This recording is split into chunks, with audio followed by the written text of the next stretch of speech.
আপনারা হয়তো ভিডিওর মাধ্যমে দেখতে পাচ্ছেন দেয়ালটা কিভাবে উল্টে গেছে। তো কি কারণে উল্টেছে সেটা আপনাদেরকে আমি বলবো।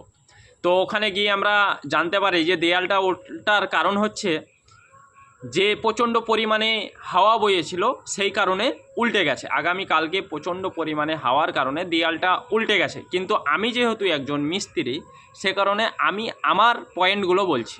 তো আপনারা হয়তো দেখতে পাচ্ছেন দেওয়ালটা উল্টে আছে। তো সেক্ষেত্রে আপনারা দেখতে পাচ্ছেন এই দেওয়ালে কেন কোনো নিউটনের টানা নেই। ক্যান্টিলেভারের ওপরে যে গাঁথনিটা আছে সেই গাঁথনাটা থেকে ভিতরের যে রুমের পিলার 10 ইঞ্চি পিলার এবং ক্যান্টিলেভারে আপনারা দেখতে পাচ্ছেন 5 ইঞ্চি পিলারগুলো উল্টে ওই পিলারের দিকে পড়ে আছে।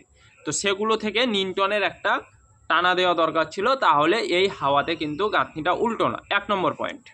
2 নম্বর পয়েন্ট হচ্ছে যে আপনারা একটু নিচে দিকে লক্ষ্য করুন।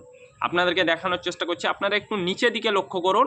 নিচে দিকে আপনার যে 5 ইঞ্চি গাঁথনি দেওয়া আছে, মানে যেটা আমরা জল গার্ডের জন্য একটা করে লাইন গাঁথি 5 ইঞ্চি, তার উপরে 6 ইঞ্চি একটা বিম দিয়েছে, 6 ইঞ্চি একটা টানা বিম দিয়েছে এই মাথা থেকে ও মাথা ক্যান্টিলেভারে।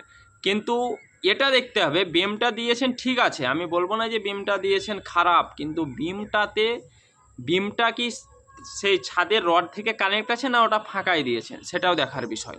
তবে আমি যতটুকু দেখতে পাচ্ছি নিচ থেকে দেওয়া নেই, তলে এক লাইন গাঁথনি আছে, তারপরে তিনি ওই 5 ইঞ্চি বিমগুলো তুলেছেন এক লাইন গাঁথনির পরে। তো সেই কারণে হতে পারে। আর যেটা মেন পয়েন্ট হচ্ছে সেটা যদি নিউটনের সঙ্গে টানাটা থাকতো এই 5 ইঞ্চি পিলার থেকে 10 ইঞ্চি পিলার পর্যন্ত, তাহলে কিন্তু কখনোই গাঁথনিটা হাওয়াতে উল্টিত না।